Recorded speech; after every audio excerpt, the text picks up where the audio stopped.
13 محافظة في هذه الانتخابات. مش بس هنركز على القاهرة، هنركز على محافظات أخرى. وفي هذه الفقرة عندنا الشرقية والمنوفية، عندنا 3 من مرشحي الشرقية بدوائرها المختلفة، وعندنا مرشح آخر من المنوفية. للأسف ما بنقدرش إن احنا نجيب يعني دايرة بكل مرشحينها، لأنه كده مش هنقدر إن احنا نشوف مرشحين آخرين من المحافظات، وبالتالي قررنا احنا نفتح نسمع كل المحافظات وكل على قدر المستطاع، يعني ما بين النهارده وبكره وبعده، ونقدر نقدم لكم اكبر عدد من المرشحين. اسمحوا لي ان ارحب بضيوفي الاستاذ هاني اباظه، الدايره الثانيه مركز الزقازيق، وطبعا هو قيادي بحزب الوفد. سياده اللواء محيي نوح، الدايره 11 بالشرقيه. طبعا سياده اللواء برضو غني عن التعريف، هو يعني احد قيادات حرب اكتوبر ومؤسس للصاعقه، مش كده؟ مجموعه 39. اللواء هاني اباظه برضه مش استاذ. والأستاذ حازم عمر، دايرة الحسينية شرقية، وهو رئيس حزب الشعب الجمهوري. والمهندس محمد وفيق، ده الوحيد اللي بره الزقازيق بقى أو بره الشرقية، يعني المهندس محمد وفيق عزت، مرشح من دايرة شبين الكومة. الوفد شايف إنه له تواجد قوي في الشرقية؟ طبعا احنا الحمد لله متواجدين تواجد قوي جدا، يعني انتشار على الارض وقواعد حزبيه في القرى وانشطه موجوده، وكمان الوفد له قاعده قديمه جدا جدا بالفطره، يعني حتى من غير حاجه. وكل الاباظيه وفديه، وكل الاباظيه وفديه وفديين يعني. فالحمد لله احنا في منافسه قويه وشريفه محترمه. عندك 4 مقاعد وبيتنافس عليها 31 مرشح. 32 مرشح. 32 مرشح. مين اصعب منافس؟ برضه هنقول ان مفيش حاجه، ما نقدرش دلوقتي نقول مين اقوى ومين لا، يعني المستقلين اقوى ولا انتوا شايفين، ولا الاحزاب؟ يعني انت لا طبعا المستقلين مش اقوى. المستقلين طبعا هم في السباق المنافسه، وطبعا المنافسه شريفه، وزي ما بنقول الراي هيبقى للناخب. اعتقد ان بعد الثورتين العقول اتغيرت خالص، والفكر اتغير، والوعي اتغير الى حد ما، والناخب قادر على انه يفرز ان شاء الله. واحنا بنثق قوي قوي قوي في فكر الناخب، واعتقد ان هو يفرز كويس قوي، يعني ولن يؤثر فيه تأثير كبير المال السياسي، ولن يؤثر فيه التبعيات السابقة. لكن أعتقد أن المواطن المصري على قدر المسؤولية، والشرقاوي بالذات والريفي بالذات ما تقدريش تشتريه قوي. ما هو ده سؤال بقى سيادة اللواء، يعني وحضرتك خليني حضرتك دايرة الحسينية الشرقية. لا يا فندم، دايرة لا سوري، أبو حماد والقرين. أبو حماد اللي هي 11 مش كده؟ لا عندنا الدايرة 11 دايرة عندنا 22 مرشح.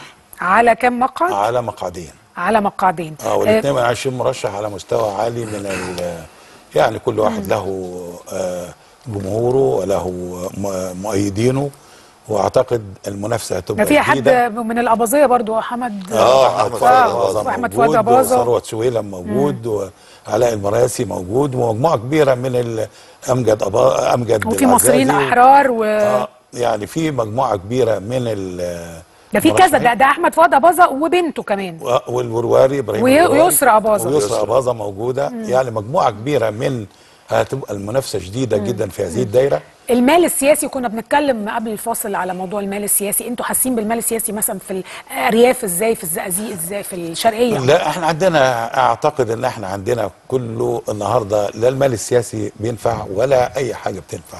النهارده علاقه المرشح بالناخبين، العلاقه المباشره اللي بينهم وبين بعض، لا المال بينفع النهارده ولا اي حاجه بتنفع النهارده. الناخب النهارده بقى على مستوى عالي من الوعي، يعني ما بقاش النهارده هو الناخب بتاع زمان. النهارده الناخب اللي موجود النهارده بقى عنده فكر، عنده وعي بعد ثورتين 25 يناير و30 يونيو. اعتقد ان فكره اتغير النهارده. المرشحين النهارده الموجودين على مستوى عالي، واعتقد ان هيبقى الاختيار الاحسن. النهارده المرشحين بيسالوا على كل المرشحين النهارده.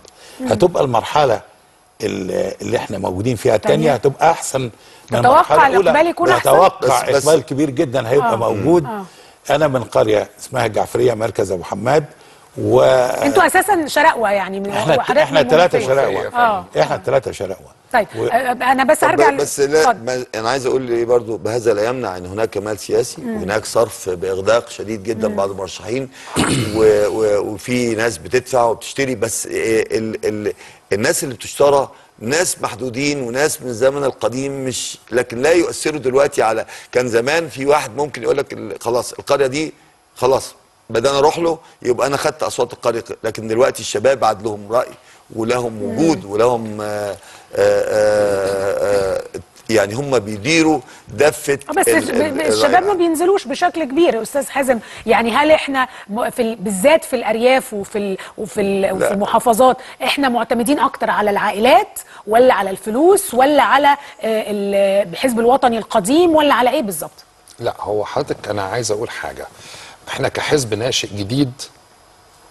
انتوا خدتوا كام كرسي في المرحله الاولى؟ اخذنا 11 مقعد فردي في المرحله الاولى، وده رقم مش نهائي قابل للزياده، لان احنا لسه عندنا مرشحين في 4 الدوائر اللي هي مؤجله فيها الانتخابات وكانوا طرف اعاده. فان شاء الله ممكن ننتهي اي رقم ما بين ال11 او ال16. طيب يعني انت شايف في المرحله الاولى ثم المرحله الثانيه ان شاء الله. عندك كام واحد في المرحله الثانيه؟ نفس العدد اللي نزلت بيه في المرحله الاولى. احنا نزلنا ب40 مرشح فقط في المرحله الاولى، وعندنا 40 مرشح في المرحله الثانيه، لان المال السياسي مش متطبع على الناخبين. صدقيني احنا حزب يعبر عن الريف وملتصقين بالريف. انا كنت بتابع الفقره السابقه اللي بيقولوا احنا موجودين في القرى وفي الريف اللي هي القوائم. لا هم مش موجودين خالص، اللي موجودين فعلا هم مرشحي الفردي، هم الملتصقين بالناس وهم اللي عارفين مشاكلهم وهم الموجودين في كل النجوع والكفور والقرى. الحقيقه ان الناخب الريفي هو اكثر قدره على الفرز من ناخب الحضر. ودي عن خبره، بتكلم كرئيس حزب مش بتكلم كمرشح. احنا كحزب موجودين وجدنا ان الناخب الريفي يجيد الفرز تماما. المال السياسي مش هيجيب اي نتيجة في الانتخابات دي مع الناخبين، وانا خضت التجربة في المرحلة الاولى عن طريق النواب او المرشحين اللي اصبحوا نواب وحصدوا مقاعد. مفيش استخدام للمال السياسي، واذا استخدم بيجيب نتيجة عكسية. اما المال السياسي تم استخدامه من بعض الاحزاب على المرشحين، ان كان تم الانفاق على المرشحين او تم دفع اموال الى المرشحين وليس الناخبين. دي حاجه. الحاجه الثانيه اللي انا عايز اقولها لسيادتك، ان حضرتك بتقولي هو بيختار على اساس ايه؟ العائله ولا لا. هو النهارده بالذات في الريف هم بيحسوا ان هم فئه مظلومه، ودي حقيقه ان هم فئه مظلومه فعلا، مظلومه من حيث حتى العداله الاجتماعيه، كل حاجه. البنيه الاساسيه. يعني هناك خلل في تطبيق الدستور، هناك خلل في تطبيق الدستور، سواء كان دستور 1971 او الدستور المؤقت او حتى الدستور الحالي، ان كل المواطنين متساويين، لهم نفس الحقوق وعليهم نفس الواجبات.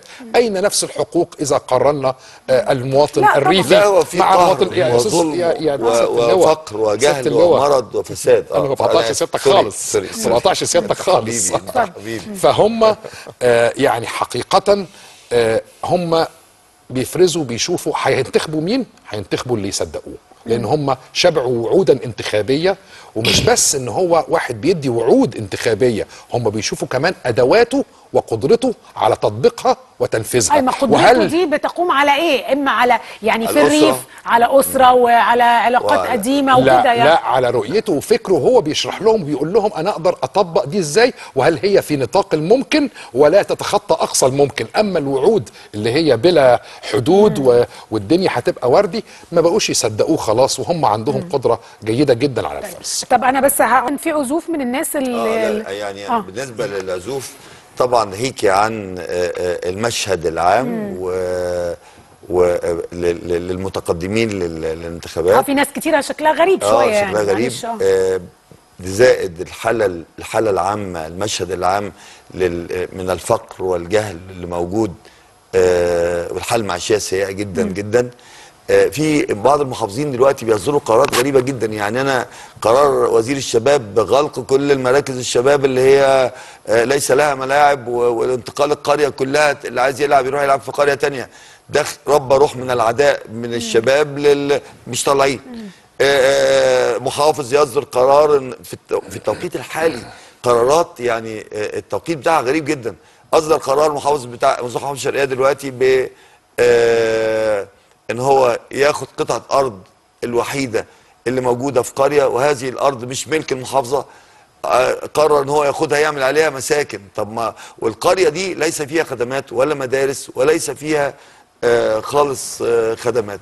طب ما نستغل هذا الكلام الارض الفاضيه دي، او على الاقل انت عايز تاخد قرار ما تاخدوش دلوقتي، لان ده بيؤدي الى عزوف الشباب، او قرار من القريه جماعي خلاص احنا مش طالعين نشتغل. انا قصدي برضو المسؤولين ما بيحكموش قراراتهم في توقيت مناسب، وبيستفزوا الشعب ضد الدوله وضد النظام. عدم ثقه بقى الناخب، عدم ثقه الناس في الحكومه او في الدوله، ده مخلي الناس برضه عازفه شويه عن لكن اعتقد بعد الثورتين ده نتمنى ان بس الدنيا متغيره. استاذ وفير، يعني في المنوفيه انت يعني ايه اهم حاجه تحب تعملها عندما تدخل البرلمان؟ والله حضرتك هي مشاكل. انا محافظه ريفيه زي ما قلت لحضرتك، محافظه كثافه عاليه في السكان، مساحه محدوده في الزراعه، تفتت حيازات.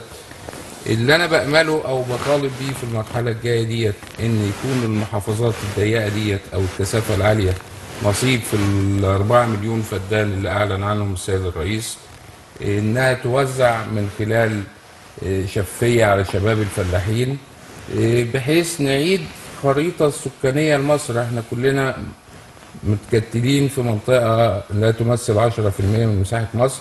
نأمل ان يكون نصيب لاهل المنوفيه او اهالي المحافظات الريفيه نسبه في توزيع الاراضي القادمه دي ان شاء الله.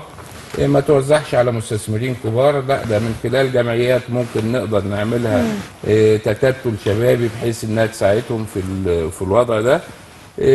بأمل مشروعات الصرف الصحي حضرتك، اللي في مشروعات قرى عندنا في المنوفيه بادئه من 15 عام ولم يتم تشغيلها حتى الان، اللي مش بنقول رأس مال كبير مطلوب او تمويل كبير حضرتك، ده حاجات صغيره دي لو دخلت خطه التشغيل كانت الدوله هتاخد منها استثمارات تقدر تعمل بيها قرى تانية.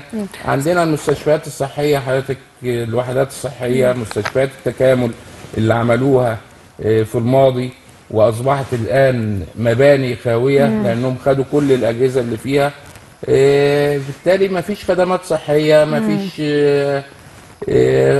المدارس عاوزه تؤهل حضرتك منظومه التعليم. طيب. ده اللي انا بتكلم في المرحله. تمام. انا بس لازم اخرج فاصل قصير، وبعد الفاصل ارجع اسال سياده اللواء واستاذ حازم ايضا بيحبوا يعملوا ايه في دوائرهم في الشرقيه، وهاخد اتصالات هاتفيه من مرشحين اخرين والجمهور الكتير اللي عايز يتصل بالمرشحين. فاصل بكم من جديد. معانا مجموعه من المرشحين من المحافظات، 3 من الشرقيه ومرشح اخر من المنوفيه. سياده اللواء، يعني وانت تتقدم للترشح، هل تاريخك هو اللي بيدعمك؟ وطبعا كونك يعني احد يعني جنودنا وقياداتنا في القوات المسلحه، ولا عندك رؤيه مختلفه كمان للدنيا؟ لا، انا اقول لحضرتك حاجه، مما لا شك ان تاريخي مما لا شك انه بيشفع لي خلال هذه الفتره، بالاضافه الى عائلتي موجوده، عيلتي موجوده في العائلات النهارده عليها عامل كبير، بالذات في المناطق الريفيه وفي الدوائر، في المناطق الريفيه وفي الدوائر. بالاضافه الى كده علاقتي مع الجمهور، علاقتي مع الناس، علاقتي مع الناخب. بمر في الدوائر كلها، بمر في البلاد كلها، بحطيط، في الازديه، في القرين، في الدايره كبيره ولا؟ دايره كبيره، ده احنا عندنا حوالي 298 ألف ناخب. وبالإضافة إلى كده عندنا حوالي 35 قرية، بالإضافة إلى حوالي 300 نجع أو 300 قرية فرعية. بالإضافة إلى كده عندنا قرية القرين، عدد كبير قوي فيها حوالي 46 ألف واحد، القرية دي لوحدها 46 ألف. عندنا مما لا شك إن شعبيه الانسان من عيلته، من علاقته بالجمهور، من خلفيته. يعني الخلفيه مهمه لا شك. انا لما بمشي في الشارع الناس بيقولوا لي انت عملت لوطنك كتير، انت اشتغلت لوطنك، احنا عاوزين ندي لك جزء من اللي انت عملته لوطنك. انتوا كحزب ناشئ يعني ايه افكاركم مثلا على موضوع البنى على الارض الزراعيه؟ بتفكروا ازاي في قضيه الحيازات وغيرها والتصالح مع المخالفات مثلا؟ ودي قضيه مهمه جدا بالنسبه للريف. شوف حضرتك، انا اشتركت في وضع برنامج الحزب وانا ملتزم بالبرنامج الحزبي. الحزب طبعا ما بقاش عنده برنامج لحاجه واحده فقط، بيبقى عندنا من السياسه الخارجيه الى السياسه الداخليه الى الاقتصاد الى الزراعه الري، كافه القطاعات لدينا لجان ولدينا عقول مختصه حتى بالقانون والدستور. بالنسبه لنا احنا، انا كحازم عمر كرئيس لحزب هذا الشعب الجمهوري ورئيس للكتله البرلمانيه التي تشكلت الان وستزيد ان شاء الله في المرحله الثانيه، انا شايف ان احنا بنولي اولويه خاصه في كل القطاعات على المستوى العام. احنا شغالين، ولكن هناك نولي رعايتنا لفئتين وهم الفلاح والشباب حقيقة، ولدينا برامج عملية لهذا الكلام. زي الفلاح، يعني قولي مثلا حاجتين ثلاثة. يعني كمثال الفلاح هو أكثر من ظلم في الفترة السابقة. إن عايزين تعملوا له إيه؟ لا، 3 حاجات كده. حاجتين: التشريعات ورفع مستوى البنية التحتية والبيئة الصحية اللي هو عايش فيها، لأنه هو أصبح من المواطنين الفئة الثانية، وهذا مخالف لدستور جمهورية مصر العربية ويخالف مبدأ العدالة الاجتماعية. هذا الكلام احنا نشعر بالمسؤولية تجاه الفئة دي، وبالتالي مش بس في دايرتي، في 5 محافظات رأيت فيهم المراكز الأكثر تدنيا في مستوى الخدمة والبنية التحتية، وهي الشرقية، شمال الشرقية تحديدا، وبعض المراكز في البحيرة والفيوم وبني سويف والمنيا. ال5 محافظات دول فيهم المراكز التعيسة اللي هي وكأنهم مواطنون من الدرجة الثانية. هذا الكلام سأستخدم كل صلاحياتي كرئيس للهيئة البرلمانية من أجل رفع مستوى المعيشة. التشريعات، الفلاح، سيادتك اعتقد ان الاستاذ مصطفى الجندي اتكلم كتير عن موضوع الفلاح. الفلاح لا يجد من يدافع عنه. الفلاح هو الفئة الوحيدة التي لم تتظاهر ولم تعتصم فئويا لما كانت مصر في حالة رخوة وكانت ضعيفة وبتنزف اقتصاديا. الفلاح يحتاج الى رعاية خاصة. نحتاج في التشريعات زي ما قال مثلا موضوع القطن، النهارده مش عارفين المحالج، خلي المحالج تدفع للناس فلوسها، بقالهم شهرين ونص. انا بس عندي اتصالات هاتفيه، فمعايا الاستاذ هاني. يعني هل الفلاح ينتخب البهوات؟ ما انا اسفه يعني في الاستخدام، ولا كان زمان في عمال وفلاحين وكان الفلاح بيمثله فلاح، لكن فكره ان الفلاح يمثله افندي ببدله او لواء او استاذ او مهندس؟ هو برضو الفلاح هو علمنا كل حاجه. الفلاح علمنا الاصول. الفلاح في العادات العرفيه بيبقى في فلاح قاعد رئيس القعده وقاعد جنبه دكاتره ومهندسين ومستشارين وي طبعا. ما انا عشان كده بسال، الفلاح ينتخب عندما يزن. وعلمونا الوزن وعلمونا المقارنه. هو بيقدر يقيم كويس قوي، بيقدر يقيم المرشح ويحس ان الراجل ده قادر فعلا بفكر وعلم ورؤيه. النهارده الفلاح بيقيم، بيفرز. فاعتقد ان الفلاح دلوقتي قادر، وقبل كده برضو كان الفلاح قادر على اختيار العناصر اللي هيستطيع بيه. يعني مش شرط ان الفلاح يمثله فلاح، لا، هو يعني بحس ان هناك مشاركه ايجابيه من الراجل اللي داخل فاهم مشاكله، اولوياته موجوده، يقدر يحارب هذه المشاكل، يقدر يفندها، يقدر يحط له المقترحات العلميه اللي بيها يقدر يحل له مشاكله. الفلاح اتهان الفتره اللي فاتت بشكل غير عادي، مستوى المعيشه متدين داني، مفيش خدمات نهائيه. وبصراحه الناس بتقول يا جماعه ان احنا مفيش صرف صحي، مفيش ميه، مفيش علاج. ومفيش حاجه. تخيلي حضرتك يعني عشان الدوله، يعني ابسط حاجه هي التوزيع الجغرافي العادل للخدمات الصحيه في الدوله. النهارده القرى ما فيهاش، بنوا فيها مستشفيات، اسمها مشروع المستشفيات المتكامله. عندنا حوالي يمكن 80 مستشفى في الشرقيه بس، وحطوا فيها الاجهزه، وقولوا بتصطدم مره واحده سحبوا الاجهزه وحطوها في المخزن وهي واتكهنت تحولت الى خرابات. ليه؟ هذا الموضوع انا بوجه دلوقتي نداء للسيد رئيس الوزراء، لان ده عايز تمويل واعاده احياء هذه المستشفيات. حتى تحقيق العداله الاجتماعيه للفلاح من حقه انه يتعالج والعلاج يبقى جنبه. انت ليه؟ والدكاتره موجودين، ده الدكاتره بتروح المستشفيات العامه يوم في الاسبوع ويومين في الاسبوع. ده هيبقى طلب يعني هيبقى اول طلب احاطه عندك بقى. طبعا دي حاجه. الحاجه الثانيه الفلاح ما عندوش اسمده، ما عندوش ميه، ما عندوش حتى لو زرع بيصرف جهد كبير جدا، بيصرف فلوس كتيره جدا عشان يطلع المنتج والدوله تديله ظهرها. طب ما تشتريه منه، عشان هو ده ماله وحاله، ملوش ضمان اجتماعي، ملوش تامين صحي، ملوش حد ادنى من الدخل يامنه الحياه الكريمه. فمشاكل الفلاح دي مشاكل كتيره الناخب جدا. بينزل يقول يا جماعه انا انتخبتكم، يعني مثلا شفنا في البحيره في هذه الكارثه، احنا يعني في اسكندريه يمكن المرشحين الحقيقه نزلوا اشتغلوا لان فيهم كتير شباب، ونزلوا هيثم وغيره كلهم نزلوا ايديهم في ايدين الناس. احنا في البحيره الناس بتكلمنا تقول لك الناس اللي احنا نزلنا انتخبناهم ولا شفناهم اساسا. فدي مشكله للدوله. ايوه لا هنا المرشح اللي نزل والناس راحت لازم نقف جنب الناس مش موجود. هنا بقى الناس خايفه من ده. احنا بنقف جنب اهالينا، احنا بنقف جنب اهالينا، احنا فلاحين، احنا لواء لكن فلاح اساسا، اهلي فلاحين كلهم. احنا بنرجع الى طين الارض. انا حتى واخد رمز الجرار الزراعي، يعني انا اساسا فلاح واخد رمز الجرار. انا عايز اقول ايه، الموضوع ده مش موضوع واحد نائب هينزل يقف معاهم هيعمل ايه. الموضوع ده دوله يعني المفروض في مركز كبير للازمات. الفلاح يا فندم هينتخب من يشعر انه يستطيع ان يرفع عنه الظلم. تمام. وادواته ايه وهيطبقها ازاي. احنا عندنا مشكله.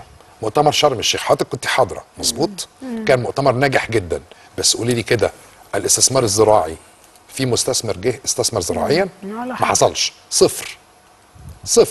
وكذلك الاستثمار في هيئات السكه الحديد، ما نرجع بالسكه الحديد دلوقتي، خلينا في الاستثمار الزراعي. المنظومه كلها تحتاج الى تغيير. ده يعبر عن ان هذه المهنه اصبحت مهنه مظلومه ومهنه طارده وليست مهنه جاذبه. لازم نعيد تشكيل المنظومه ابتداء من القيمه الراسماليه للفدان، مرورا بالتكلفه بتاعه مستلزمات الزراعه، وانتهاء بالعائد اللي بيخش للفلاح، والحكومه اللي بتيجي بعد كده تفتح التصدير ل1,000,000 طن رز بعد ما الفلاح الغلبان يا عيني دفع طيب.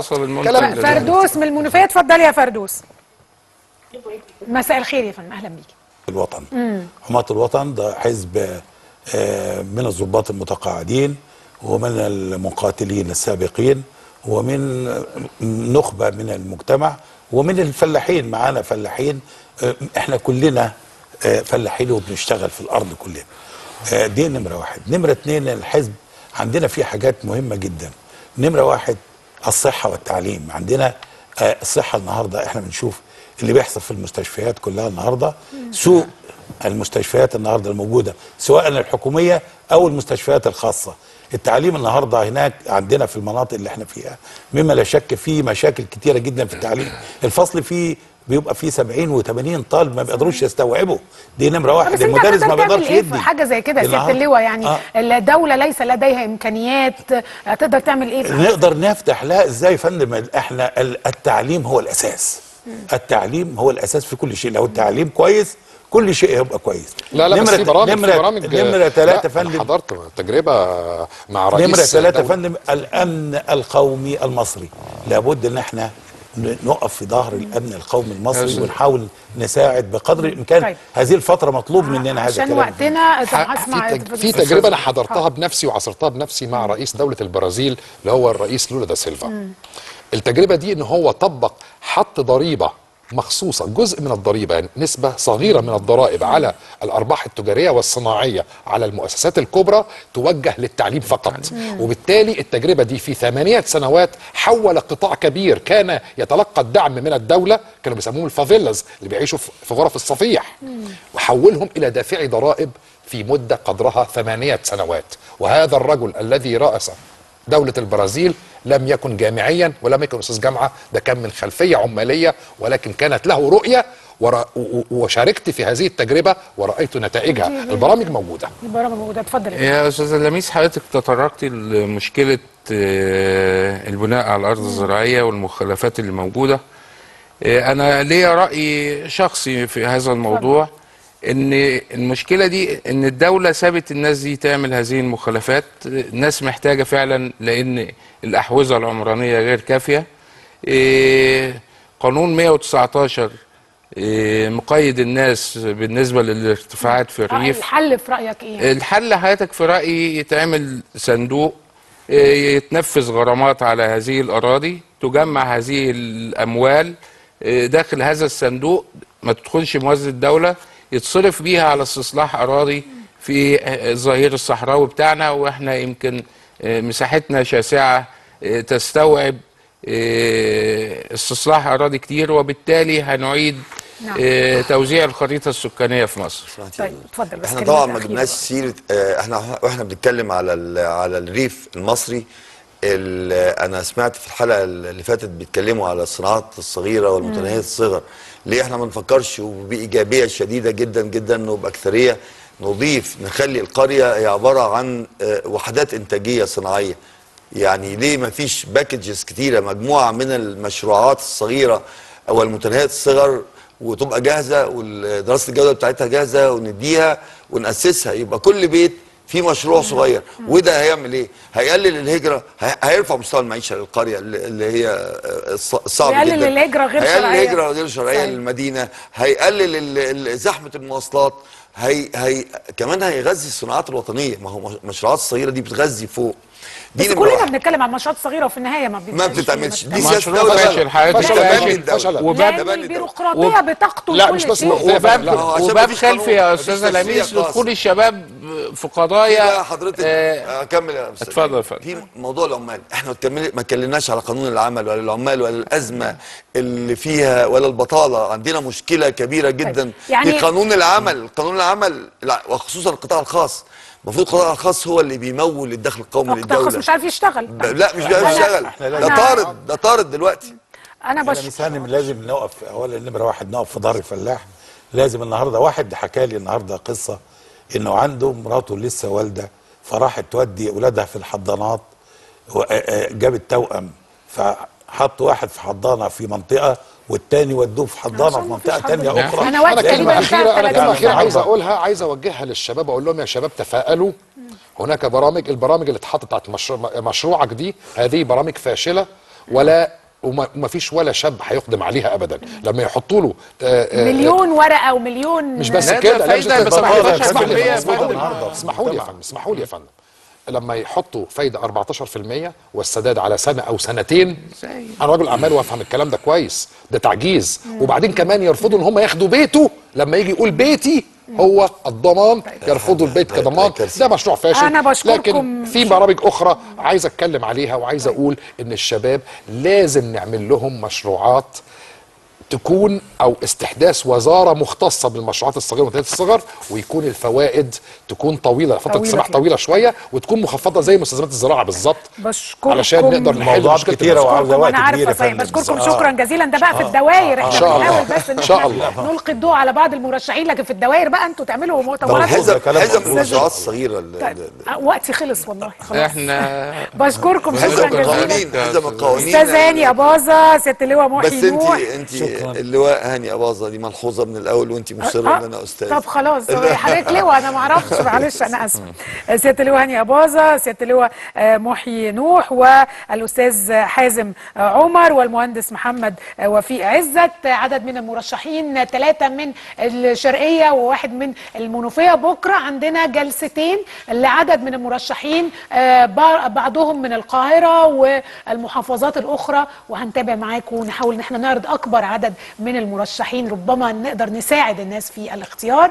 بشكركم ونتقابل بكره، وهذه لميس الحديد تحييكم. تصبحوا على خير.